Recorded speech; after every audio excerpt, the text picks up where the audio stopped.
Hello friends, আমি Achanta YouTube channel into side কিচেনে আমরা নতুন শেয়ার করবো। সেটা হচ্ছে রিং পিস করলা ভাজা বানিয়ে দেখাবো। সেটা বানাতে কী কী উপকরণ লাগে আসুন দেখাই। তার আগে এক কথা বলে দিই, আমার চ্যানেল করে ছাড়া আছে। আমরা যদি ভালো লেগে থাকি অবশ্যই লাইক কমেন্ট শেয়ার করবেন, বেশি বেশি করে শেয়ার করবেন। যদি আমার চ্যানেল নতুন হয়ে থাকেন তাহলে প্লিজ সাবস্ক্রাইব করুন, নিচে বেল নোটিফিকেশনটা অল করে দেবেন যাতে আমার ভিডিও আমার কাছে আগে পৌঁছে। তাহলে চলো রিং পিস করলা ভাজা বানাতে কী কী উপকরণ লাগে আসুন দেখাই।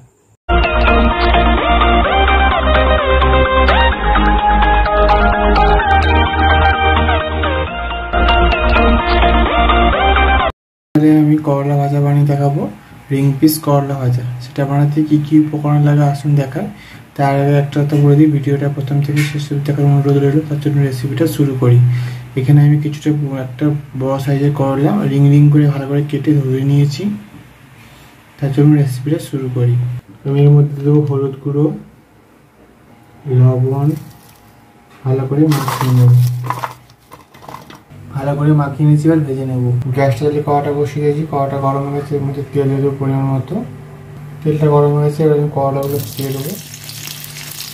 করলাগুলো দিয়ে দিয়েছি, এবার আমি ভালো করে নেড়ে চেড়ে হালকা হালকা আঁচে 3-5 লাল লাল করে ভেজে নেব। এখন করলাগুলো ভাজা হয়ে গেছে, এটা আমি নামিয়ে নেব। দেখুন আমার করলা ভাজা রেসিপিটা রেডি হয়ে গেছে।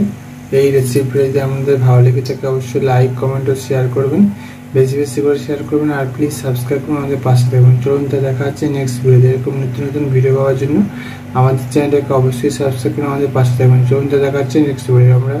আপনারা বাড়িতে অবশ্যই ট্রাই করবেন, আশা করি খুব ভালো লাগবে। আপনারা এইভাবে বাড়িতে বানাবেন, খুবই ভালো লাগবে। তাই চলুন দেখা হচ্ছে নেক্সট ভিডিওতে।